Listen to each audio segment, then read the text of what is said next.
Hi students, good morning everybody. तो आज हम डिस्कस करते हैं नया चैप्टर इलेक्ट्रोस्टैटिक्स।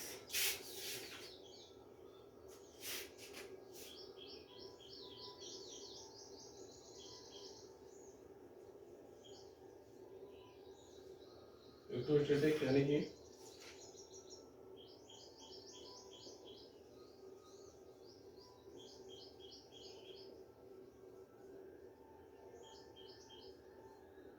वैद्युत स्थितिकी।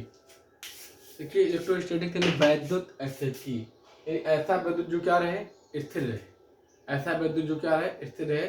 इसका मैं आपको शब्दार्थ बता रहा हूँ, इसकी मीनिंग बता रहा हूँ। तो देखिए, इसकी परिकल्पना की शुरुआत कैसे हुई। स्टार्टिंग में एक साइंटिस्ट थे थेल्स, यूनान के। उन्होंने क्या लिया, एक हाइपोथेटिकल मटेरियल लिया जिसको एम्बर कहते हैं। यही एम्बर बाद में इसका मतलब इलेक्ट्रिसिटी निकाला गया। ठीक है, तो उन्होंने एम्बर लिया और एम्बर के बाद उन्होंने एम्बर के साथ साथ क्या लिया, ऊन लिया। इसको आप ऊन कहते हैं। उन्होंने एम्बर और ऊन को आपस में क्या किया, रगड़ा, रब किया, घर्षण किया आप कह सकते हैं। तो घर्षण करने के पश्चात उन्होंने पाया कि जो आपका एम्बर होता है उस पर भी और जो आपका ऊन होता है उस पर भी, दोनों पे क्या हो जाते हैं, दोनों पे जो है आवेश उत्पन्न हो जाते हैं। ठीक है, दोनों पे क्या हो जाते हैं, आवेश उत्पन्न हो जाते हैं। लेकिन इन आवेश की प्रॉपर्टी ये है कि ये आवेश जो है, आवेश के प्रवाह को धारा कहते हैं। ठीक है, तो ये इनका प्रवाह कहीं नहीं होता है। ये आवेश उसी पदार्थ पर, उसी मटेरियल पे क्या रहते हैं, स्थिर रहते हैं। इसीलिए इसका नाम क्या पड़ा, इलेक्ट्रोस्टैटिक्स पड़ा, यानी कि वैद्युत स्थितिकी पड़ा। ठीक है,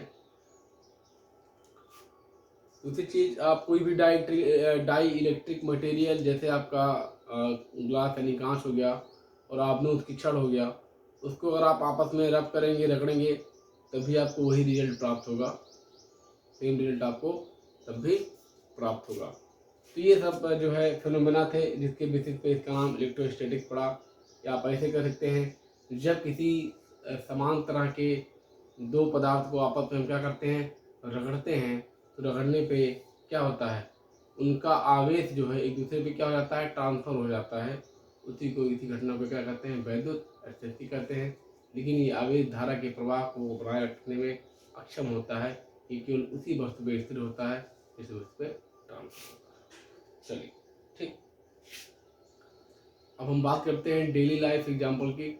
आपने देखा होगा जब कभी आप ठंडक के दिनों में कंबल ओढ़ के सोते हैं, ब्लैंकेट, तो आप कंबल पे अपने ही उंगलियों से आप रब करते हैं खूब तेजी से, तो उसमें एक स्पार्क जनरेट होता है।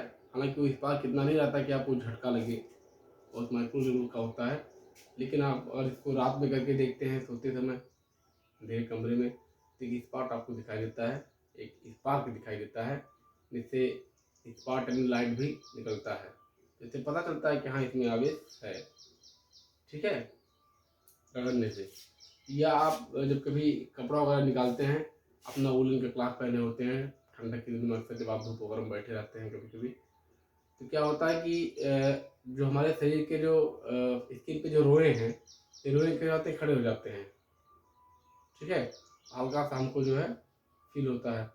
तो किसकी वजह से होता है, ये आपका इलेक्ट्रोस्टैटिक्स क्रिएट हो जाता है किसमें, उस आपके वूल में, जो कि आपका वूल और आपका शरीर, ये दोनों आपस में क्या होते हैं, रब करते हैं। जब आपको बड़ा निकालते हैं, रगड़ खाते हैं। तो तमाम एग्जाम्पल्स के साथ हम ये कह सकते हैं कि जो इलेक्ट्रोस्टैटिक्स होता है, इसमें क्या होता है, किसी भी डाई इलेक्ट्रिक मटेरियल को आपस में जब रब किया जाता है, ये घटना वहाँ पे घटती है। ठीक है, तो ये था इलेक्ट्रोस्टैटिक्स। अब इसमें आप आवेश पढ़ेंगे, वैद्युत क्षेत्र की तीव्रता पढ़ेंगे, कूलाम फोर्स पढ़ेंगे। ठीक है, तमाम सारी चीज़ें आप आगे पढ़ेंगे। तो शुरू करते हैं, आवेश क्या होता है।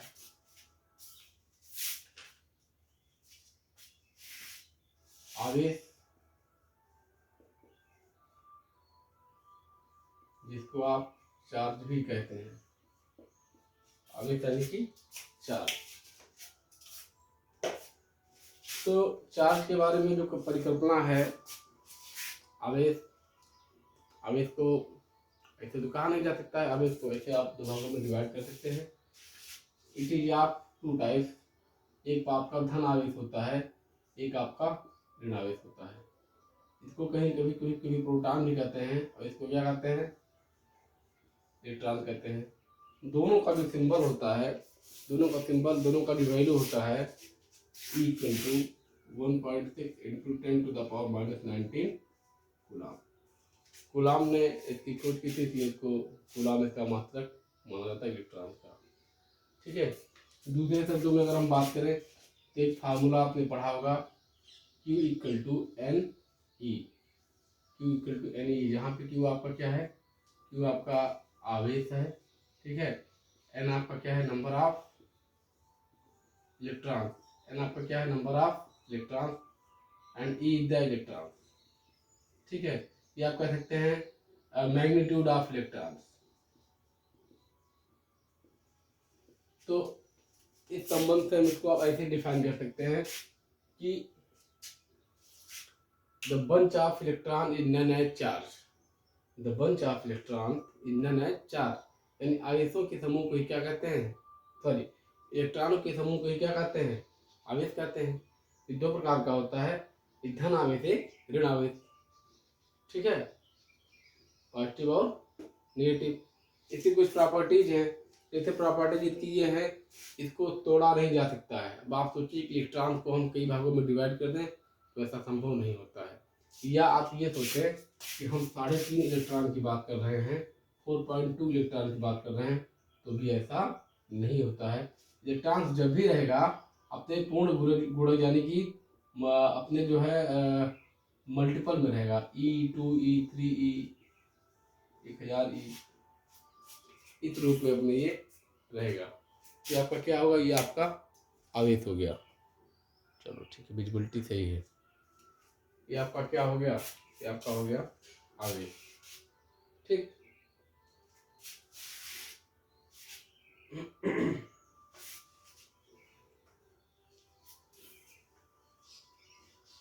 इसको रख करते हैं। मान लीजिए कोई आपसे ये कहे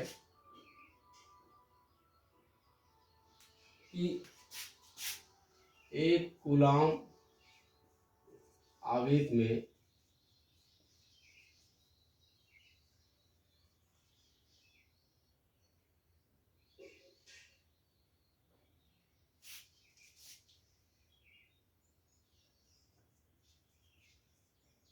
कितने इलेक्ट्रॉन होते हैं, कितने इलेक्ट्रॉन होते हैं। यानी कि Q इक्वल टू आपको क्या दे दिया गया, एक कूलाम दे दिया गया। इलेक्ट्रॉन में, इलेक्ट्रॉन की वैल्यू आपको पहले से ही पता है, 1.6 into 10 to the power minus 19 coulomb. तो आप फार्मूला लगाएंगे Q equal to N E. क्या लगाएंगे फार्मूला आप, Q equal to N E. Q की वैल्यू आप क्या रखेंगे, एक कूलाम रखेंगे, इक्वल टू एन। इलेक्ट्रॉन की वैल्यू आप रखेंगे 1.6 into 10 to the power minus 19। तो ये इक्वल टू हो जाएगा 1/1.6 into 10 to the power minus 19, या आप 10 टू द पावर 19 अपान 1.6 कर सकते हैं, या n इक्वल टू आप ऊपर कर सकते हैं 100 इंटू 10 की पावर 100 नहीं 10 कर दीजिए, 100 ही कर दीजिए, इंटू 10 टू पावर 18 हो जाएगा। और यहाँ पे आप 16 कर देंगे, 16 छक्का 96 और 16 दूना 32, 16 25 80, n इक्वल टू आ गया 6.25 into 10 to the power 18 electron. इलेक्ट्रॉनों की संख्या हो गई। कब, जब आप एक कूलाम आवेश की बात करते हैं, जब आप बात करते हैं एक कूलाम आवेश की, एक कूलाम आवेश में आपके 6.25 into 10 to the power 18 electrons आपके हो जाएंगे। ठीक है।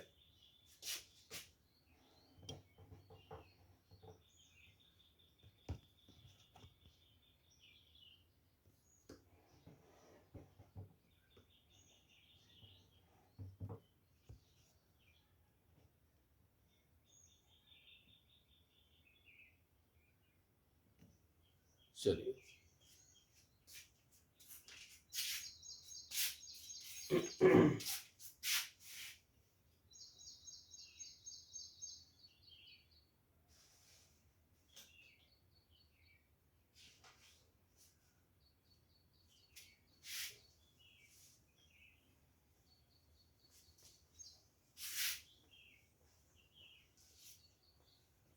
आगे आपका आता है कूलॉम लॉ।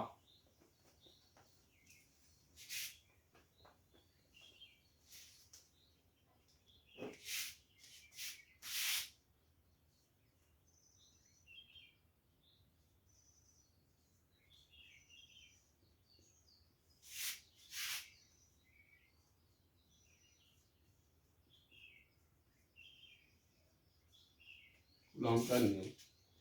अब आपका 1785 में कूलॉम ने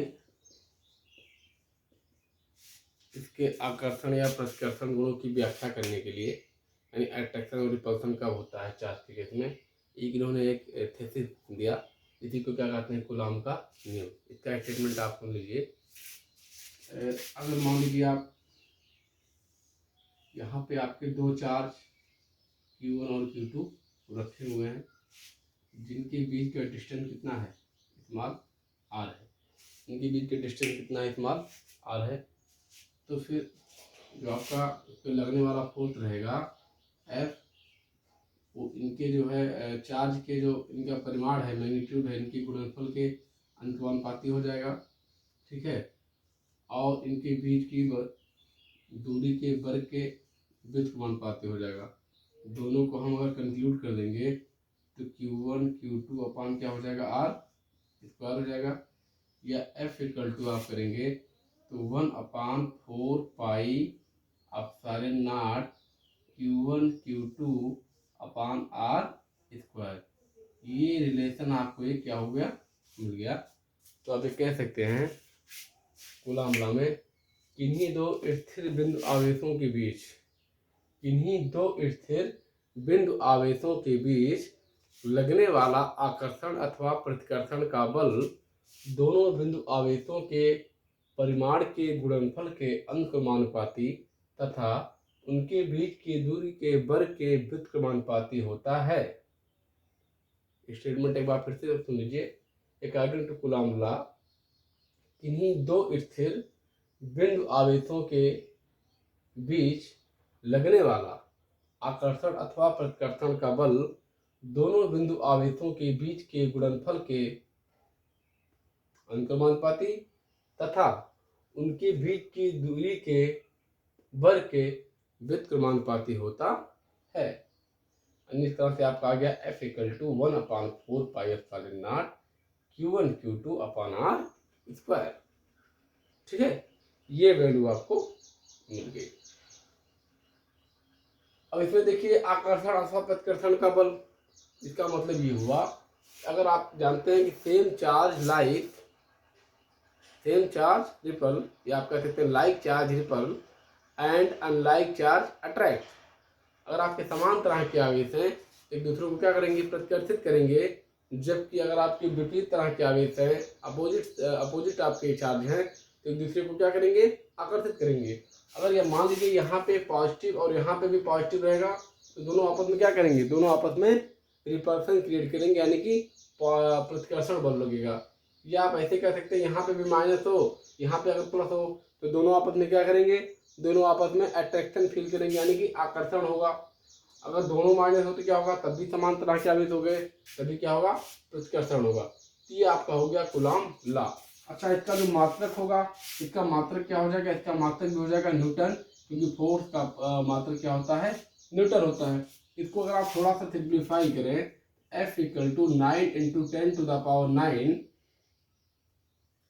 Q1 Q2 upon R square. ये आ गया जो है, ये इतना न्यूटन का फोर्स इस पे लग गया। ठीक, अब ये जो है 1/4 पाई एप्सिलॉन नॉट, या एप्सिलॉन नॉट को क्या कह सकते हैं, एप्सिलॉन नॉट को आप परावैद्युतांक कह सकते हैं, या इलेक्ट्रिक परमेबिलिटी कह सकते हैं, इलेक्ट्रिक परमेबिलिटी।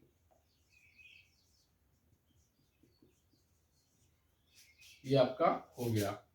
ठीक है,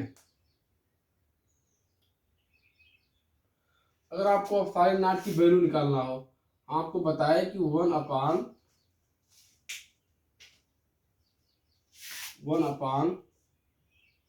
4πε0 इक्वल टू 9 इंटू 10⁻9। और इसका आपको मात्रक लिखना हो तो न्यूटन मीटर स्क्वायर पर कूलाम न्यूटन मीटर स्क्वायर पर कूलाम स्क्वायर, इसका मात्रक हो जाएगा। ठीक है, अगर आपको ε0 की वैल्यू निकालना है तो ε0 इक्वल टू हो जाएगा आपका 1/9 इंटू 10⁻9, 4 भी रहेगा। तो इसको सॉल्व करने के बाद आ जाता है 8.85 इंटू 10⁻11, उल्टा हो जाएगा कूलाम स्क्वायर पर न्यूटन मीटर स्क्वायर। आपकी यूनिट जो है चेंज हो जाएगी। तो बहुत आसान है इसकी यूनिट को याद रखना। अगर आप फोर्थ की यूनिट क्या होती है, न्यूटन होती है। ठीक है, इस पूरे की क्या हो जाएगी, इसको उधर कर दीजिए आप, तो न्यूटन मीटर स्क्वायर पर कूलाम स्क्वायर। अब इसका उल्टा कर देंगे तो आपको ε0 की वैल्यू मिल जाएगी। कभी कभी पूछ लिया जाता है कि ε0 का वैल्यू ज्ञात कीजिए, तो बहुत छोटी चीज़ें आपको जानना जरूरी है। ठीक है, इसको नोट कर लीजिए।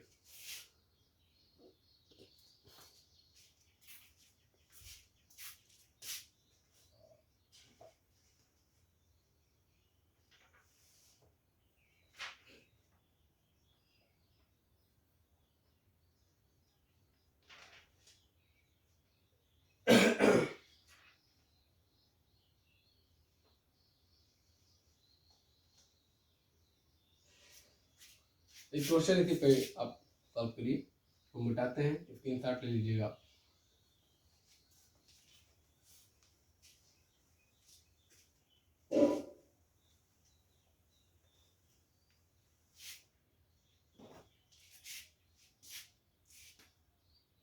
क्वेश्चन है 60 माइक्रोकूलम तथा 12 माइक्रोकूलम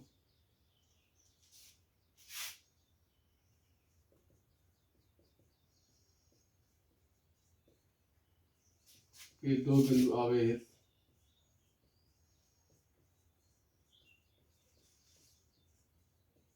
एक दूसरे से 30 सेंटीमीटर की दूरी पर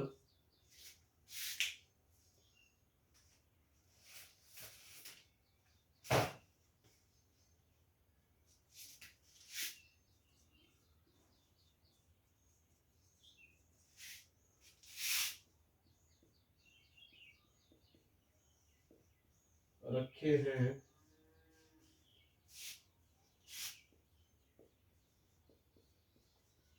दोनों आवेशों के मध्य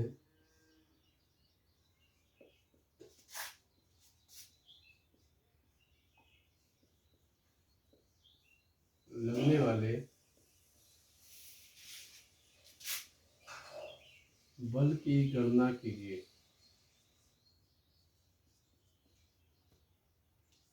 लगने वाले बल की गणना कीजिए। तो यहाँ पे देखिए आप, अकॉर्डिंग टू कूलम लॉ क्या होता है, 1/4πε0 Q1 Q2/R स्क्वायर हो जाएगा। ठीक है, यहाँ पे 1/4πε0 9 इंटू 10⁻9 है। Q1 Q2 की वैल्यू क्या हो जाएगा, Q1 यानी कि 8 × 10⁻6 और Q2 यानी कि 12 × 10⁻6 अपान R स्क्वायर। R की वैल्यू क्या हो जाएगी, 30 × 10⁻2 और 30 × 10⁻2, 3 × 60। ठीक है, और 12 6 5 30 F = हो जाएगा आपका 9 इंटू 10⁻9 इंटू 2 × 4 × 10⁻12 बटे 5 × 10⁻4, तो 36/5 इंटू 10 का पावर क्या हो जाएगा 9 - 12 + 4, तो आपका हो जाएगा F = 5 × 35 और 5 × 10 7.2 इंटू 10⁻9 9 4 13 13 नहीं 10 यानी कि 72 न्यूटन का बल इसके बीच में लग रहा है। कितना लग रहा है, 72 न्यूटन का बल इनके बीच में लग रहा है। ये तो आपका हो गया कूलम ला अब आगे करते हैं।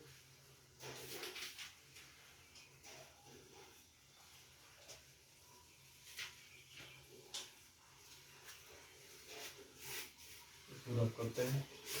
फार्मूले पे डिपेंड क्वेश्चन है, कोई बहुत लंबा नहीं है।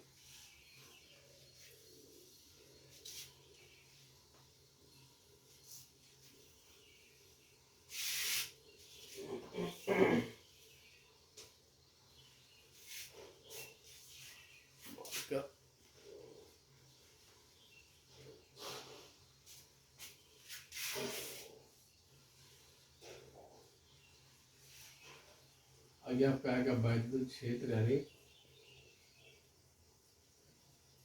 Electric field.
इलेक्ट्रिक फील्ड,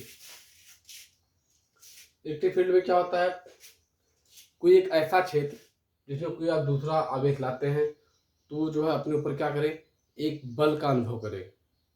कोई ऐसा क्षेत्र जिसके भीतर अगर आप किसी दूसरे आवेश को लाते हैं तो अपने ऊपर लगने वाले वो बल का अनुभव करे। अब यानी अगर इस पर कोई दूसरा हम चार्ज लाते हैं, कोई दूसरा टेस्ट चार्ज लाते हैं तो ये क्या करेगा, फोर्स का फील करेगा, इसके ऊपर लगेगा जैसे इसके ऊपर कोई बल आपका लग रहा है। ठीक है, ये आपका वैद्युत क्षेत्र है। यानी इलेक्ट्रिक फील्ड को हम ऐसे कह सकते हैं, किसी आवेश या आवेश समुदाय के चारों ओर का वह क्षेत्र जिसमें कोई अन्य आवेश लाने पर वह आकर्षण अथवा प्रतिकर्षण बल का अनुभव करे, वह या वो अपने ऊपर लगने वाले बल का अनुभव करे। इसे क्या कहेंगे, इसे वैद्युत क्षेत्र कहेंगे। इसे क्या कहेंगे, वैद्युत क्षेत्र कहेंगे। इलेक्ट्रिक फील्ड किसी आवेश या आवेश समुदाय के चारों ओर का वह क्षेत्र जिसमें कोई अन्य आवेश लाने पर वह आकर्षण अथवा प्रतिकर्षण बल का अनुभव करे, उसे वैद्युत क्षेत्र कहेंगे। ठीक है, अब वैद्युत क्षेत्र को अगर आप डिफाइन करेंगे तो ई इक्वल टू क्या हो जाएगा, एफ बाई की हो जाएगा। ई इक्वल टू क्या हो जाएगा आपका, एफ बाई क्यू हो जाएगा। ठीक है, ये आपका वैद्युत क्षेत्र का जो क्या हो गया, मैग्नीट्यूड यानी कि परिमाण हो गया। इसको दूसरे भाषा में आप कह सकते हैं इंटेंसिटी ऑफ इलेक्ट्रिक फील्ड यानी वैद्युत क्षेत्र की तीव्रता। इसका मात्रक क्या हो जाएगा, न्यूटन पर कूलम हो जाएगा। बगल में आपको देखिए वैद्युत बल रेखाएं दिखाई गई हैं, यानी ये रेखाएं क्या तो करती हैं, ये रेखाएं तो करती हैं कि ये रेखाएं अगर ऐसे जा रही है तो इसका मतलब पॉजिटिव पे शुरू हो रही है। ठीक है, रेखाएं पॉजिटिव से जो है शुरू होगी और निगेटिव तक आपके जाके खत्म हो जाएंगी। ठीक है, यानी ये पॉजिटिव आपका है, तब ये बल रेखाएं यहाँ से शुरू हो रही है तो लास्ट पे जाके खत्म हो जा रही है।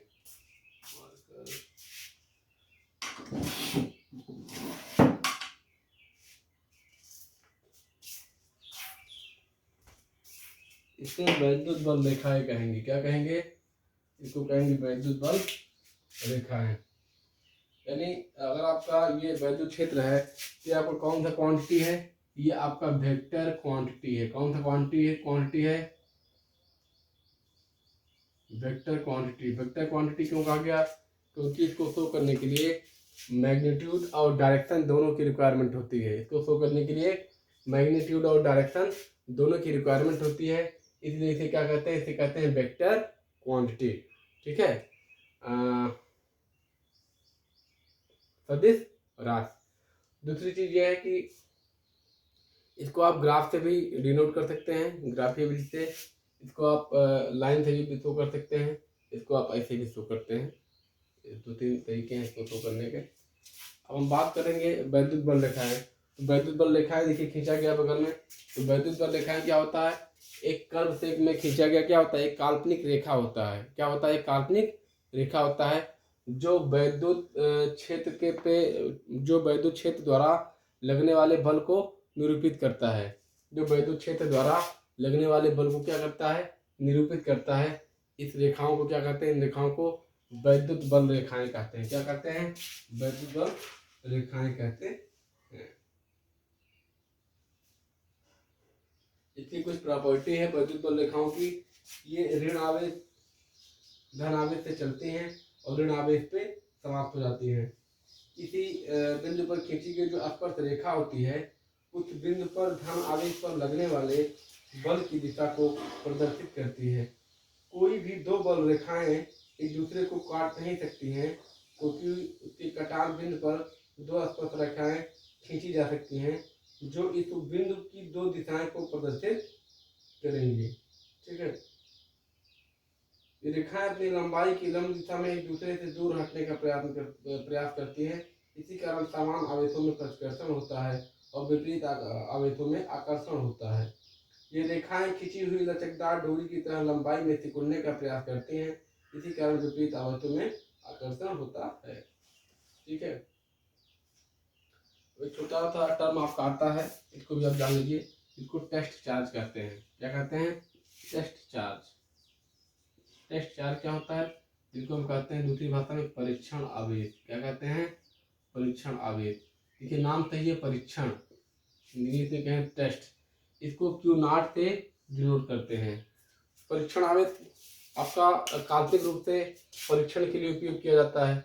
जैसे हम बात कर रहे हैं वैद्युत क्षेत्र की, तो इसकी बात करेंगे तो किसी आवेश को लाएंगे तो हम मानेंगे न्यूमेरिकल में, माना कोई परीक्षण आवेश, माना कोई धन परीक्षण आवेश, माना कोई ऋण परीक्षण आवेश। तो परीक्षण आवेश का काम चाहे धन हो चाहे ऋण हो, उसका काम केवल इतना है, इसके द्वारा लगाए गए बल का अनुभव करना, या कूलाम लॉ के केस में लगाए द्वारा बल के अनुभव करना, या आपका मान लीजिए विभवांतर के केस में एक जगह से दूसरी जगह में टेस्ट चार्ज को जो लाया जाता है उसमें किए गए कार्य की गणना करना, तो कितना कार्य किया जाता है, कितना उस पर बल लगता है। लेकिन टेस्ट चार्ज की अपनी कोई प्रॉपर्टी नहीं होती है, यानी इसके अंदर इतना पावर नहीं होता कि ये किसी चार्ज को आकर्षित अथवा प्रतिकर्षित कर दे, ये उसी के साथ एडजस्ट करने की कोशिश करता है। मतलब और वो धनावेश है, तो अगर हमने टेस्ट चार्ज पॉजिटिव लिया है तो क्या करेगा, ये आकर्षण प्रतिकर्षण का फील करेगा। प्रतिकर्षण का फील कैसे करेगा, ऐसा नहीं कि ये उसको प्रतिकर्षित करेगा, वो इसको प्रतिकर्षित करेगा। ये टेस्ट चार्ज जो आपका है ये प्रतिकर्षित किया जाएगा करे में बहुत अंतर है। किया जाएगा मतलब इसका अपना कोई रोल नहीं है, टेस्ट चार्ज प्रतिकर्षित किया जाएगा। ठीक है, टेस्ट चार्ज आपका आकर्षित किया जाएगा। परीक्षण आवेश जो इसके बगल वाला आवेश रहेगा वो इसको या तो आकर्षित करेगा या तो प्रतिकर्षित करेगा। यही इतना रोल आपका टेस्ट चार्ज का है।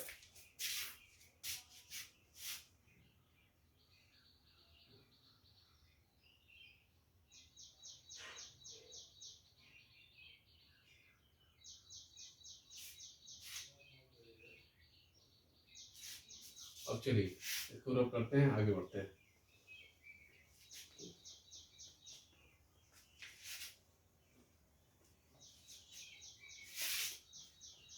अगला टॉपिक आपका है किसी बिंदु आवेश के द्वारा उत्पन्न वैद्युत क्षेत्र की तीव्रता, इंटेंसिटी ऑफ इलेक्ट्रिक फील्ड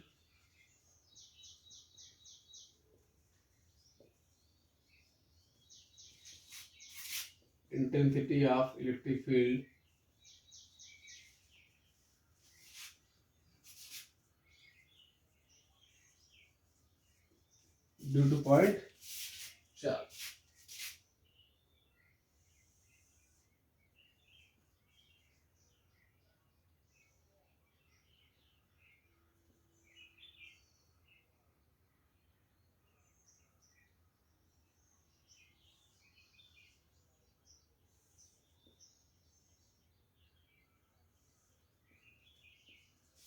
देखिए किसी बिंदु आवेश के कारण किसी बिंदु पर वैद्युत क्षेत्र की तीव्रता, मान लीजिए यहाँ पे आपका कोई प्लस क्यू चार्ज रखा हुआ है, इससे आर दूरी पर स्थित एक आपका निगेटिव क्यू नॉट आपका यानी कि टेस्ट चार्ज। देखिए अब क्यू नॉट की बात आ गई, यानी कि टेस्ट चार्ज आपका रखा हुआ, परीक्षण में रखा हुआ है, जिसपे क्या कौन सा बल लग रहा है, एफ बल आपका ये लगा रहा है। ठीक है, अब इस चार्ज द्वारा आर मीटर की दूरी पर स्थित कोई पॉइंट ओ है, जिस पर आपको क्या निकालना है, वैद्युत क्षेत्र की तीव्रता आपको निकालना है। आप कैसे निकालेंगे, देखिए इसमें आपका जब किन्हीं दो स्थिर बिंदु आवेशों के बीच बात की जाती है तो वहाँ पे आपका कूलाम फोर्स आ जाता है। जब किन्हीं दो स्थिर बिंदु आवेशों के बीच बात करेंगे तो वहाँ पे आपका कूलाम फोर्स आ जाता है। तो पहले तो हम कूलाम फोर्स को लेंगे। ठीक है, यानी एफ इक्वल टू क्या हो जाएगा आपका, एफ इक्वल टू हो जाएगा 1/4 pi epsilon naught Q naught upon R square, Q naught upon R square. F equal to क्या हो जाएगा, एफ इक्वल टू ये तो हो गया वैद्युत आपका बल या कूलाम फोर्स। अब चूंकि आप जानते हैं जो वैद्युत क्षेत्र की तीव्रता होती है ई इक्वल टू होता है एफ बाई क्यू नॉट। ठीक है, तो 1/4 pi epsilon naught Q naught upon R square. बेटा ये माइनस में होगा, ठीक है, क्योंकि यहाँ पे ये माइनस में है, हालांकि अभी पॉजिटिव हो जाएगा, कोई उससे फर्क नहीं पड़ेगा। बाई क्या हो जाएगा क्यू नॉट, देखिए क्यू नॉट यहाँ पे भी क्या है, निगेटिव है, ये और ये आपस में कैंसिल हो जाएगा। तो ये हो जाएगा 1/4 पाई एप्सिलॉन नॉट क्यू अपान क्या हो गया आर स्क्वायर। तो आप ऐसे कह सकते हैं electric field E equal to हो जाएगा 1/4 pi epsilon naught into Q upon R square. ये आपका क्या हो गया, वैद्युत क्षेत्र की तीव्रता क्या हो जाएगा, न्यूटन पर कूलाम। न्यूटन पर कूलाम क्या हो जाएगा, क्योंकि एफ का मान हो जाएगा, एफ का मान न्यूटन, और नीचे आपका क्यू नॉट है, क्यू नॉट को क्या कहेंगे हम कूलाम से व्यक्त करेंगे। ठीक है, ये आपका हो गया intensity of electric field due two point charge, किसी बिंदु आवेश के कारण वैद्युत क्षेत्र की तीव्रता। चलिए इसको नोट कर लीजिए।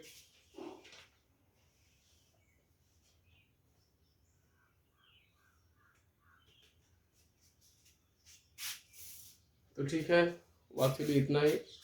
नेक्स्ट वीडियो हम बनाते हैं फिर, इस पर आप 2-3 न्यूमेरिकल लगा लीजिएगा, इसी डेरिवेशन को जैसे आपका ये नोट किया गया है एच जी टी, जिसको कॉपी में ऐसे ही आप उतार लीजिए। ठीक है, और आपके व्यूज की कंडीशन बहुत पुअर आ रही है, आप अपना व्यूज बढ़ाइए, इतना कम व्यूज पे काम नहीं चलने वाला। ठीक है, ओके स्टूडेंट, थैंक यू।